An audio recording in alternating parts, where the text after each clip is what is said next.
Baik.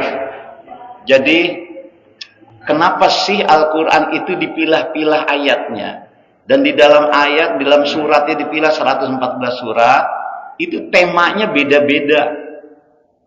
Jangankan di dalam satu surat, ya, di dalam satu ayat, ya, satu surat itu temanya berbeda-beda. Ada 1 sampai 2, ya. Nih surat Al-Baqarah saya contohin. Surat Al-Baqarah itu temanya, Al-Baqarah itu surat Al-Baqarah aslinya satu. Surat ayat 1 sampai 7 itu menerangkan tentang orang bertakwa. Ayat 8 sampai 9 itu menerangkan orang kafir. Saya ulangi ya, salah gini. Ayat 1 sampai 5 itu menerangkan orang bertakwa. 6 sampai 7 menerangkan orang kafir. 8 sampai 23 itu menerangkan orang munafik. Beda-beda temanya. Jadi kita nggak bisa mengatakan kita ambil ayat ini sepotong kemudian masuk ke ayat sini, tidak. Kita harus memahami ayat itu seluruh-seluruhan. Ini Allah lagi bicarakan masalah ayat dalam ayat ini, sehingga kita tidak salah tafsir, gitu ya. Kalau kita seperti yang tadi itu banyak ayat, kita nanti salah tafsir. Sholat yang bagaimana yang celaka? Ada lanjutannya. Ya kan?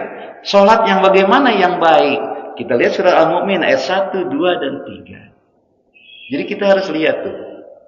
Semuanya secara keseluruhan. Baru kita menyimpulkan. Makanya hari tafsir itu begitu. Makanya sekarang untuk mudah aja Pak. Mudah, kita nggak perlu bertafsir lah. Kita terjemah aja, kita lihat tuh. Terjemah yang ada di depan. Itu sebelum ayat itu ada judulnya. Menerangkan tentangnya. Jadi kita ayat ini, 1 ayat, 1, 2, 3 ayat menerangkan tentang itu. Alif lam mim zalikal kitabul la raiba fihi hudal muttaqin allazina yu'minuna bil ghaib sampai ulaika ala hudan min rabbihim wa ulaika humul muflihun 1 sampai 5 menerangkan orang yang bertakwa pada Al-Qur'an, percaya pada Al-Qur'an. Ayat 6 7-nya innal ladzina kafaru sawa'un 'alaihim anzartahum am lam tunzirhum la yu'minun khatamallahu 'ala qulubihim wa la sam'u wa la absar wa lahum 'adzabun 'adzim, tentang orang kafir pada Al-Qur'an. Wa minan nasi may yaqulu amanna, dan seterusnya sampai ayat 23 menerangkan orang yang munafik. Bicara dia iman tapi dalamnya tidak. Tematik. Jadi Al-Quran itu punya misi tema-tema. Dan ini mukjizat. Jadi menyelesaikan masalahnya bukan dengan dibelahnya laut. Tidak.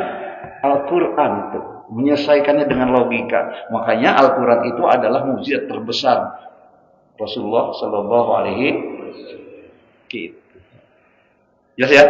Oke. Wallahu a'lam bishawab. Baik, saya rasa demikian apa yang saya sampaikan mudah-mudahan menjadi perenungan mendalam